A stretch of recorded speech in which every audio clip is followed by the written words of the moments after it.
कवि जयदेवंकर दश अवतार प्रभु रामंकर वर्णना कर भीतर सिद्धि खुरणे दिगपति कमनियं दशमुख मौली बलिंग रमणीयं केशव ध्रुत रघुपति रूप जय जगदीश हरे। भीतर सिद्धि खुरणे दिगपति कमनियं दशमुख मौली बलि रमणीयं केशव ध्रुत दश माने रघुपति रूप जय जगदीश हरे भाव से वर्णना कर। तेणु भगवान जो दिव्य अवतार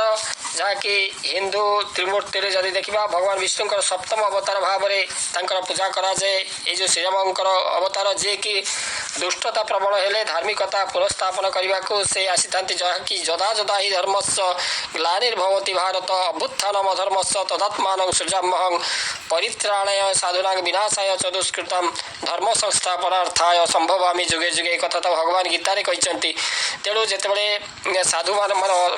माने दुष्ट मान द्वारा से निर्यातित होती अत्याचारित होती भक्त माने भगवान भक्त माने दुष्ट मान द्वारा से अत्याचारित होती से समय भगवान से जो भक्त एवं साधुजन को रक्षा करने एवं दुष्ट मान को विनाश करने दुष्ट असुर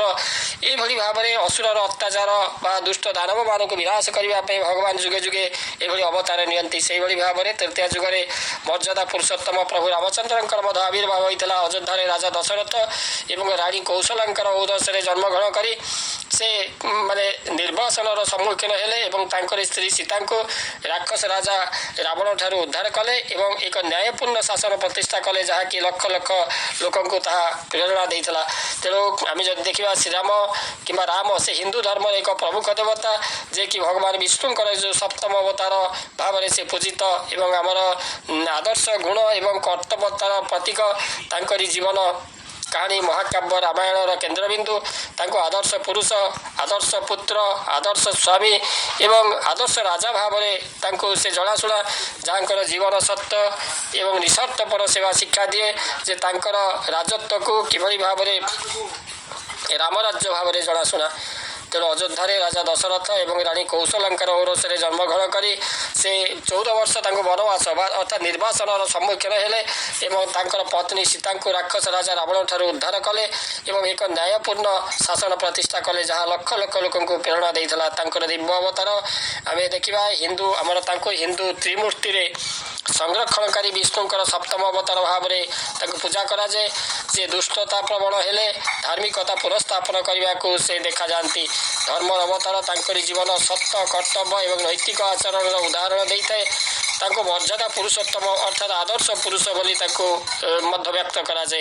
रामायण केन्द्रीय व्यक्तित्व है वाल्मीकि रामायण वर्णित कहानी जन्म निर्वासन सीतांकर अपहरण रावण सहित युद्ध एवं शेष अयोध्या प्रत्यावर्तन विषय वर्णना रही। तो आदर्शवादर प्रतीक से आदर्श राज्यत्व राम राज्य एवं पुत्रत्व एवं पतित्व एक से माने आदर्श भाव से कार्य कर व्यापक आमर भारत एवं दक्षिण पूर्व एशिया जड़े प्रिय देवता जन्म रामनवमी पर्व समय पालन कराए रामंकर एवं से किभली भाव में न्यायपूर्ण जड़े निजर पत्नी को से त्याग कर कारण लोक मैंने जेहेतु कहते राम किभली भाव में से मर्यादा राम राज्य किभली भाव में प्रतिष्ठा कले न्यायपूर्ण से किभली पत्नी को से लोक निंदा सही न पारी से निजर पत्नी को निर्वासन देते परवर्ती समय जो से जो सीता जो फेरी आसिले वाल्मीकि आश्रम से पुणी थे अग्नि परीक्षा देवाई जो सीता को कहले सीता से जो से आविर्भूत होते जो से आसी से जो पृथ्वी माता गर्भ को से चली जाते लवकुश दुई पुत्र रामंकर से रामचंद्र से सरजू नदी से सुधाम यात्रा करने राज्य अर्पण करते लवकुश को।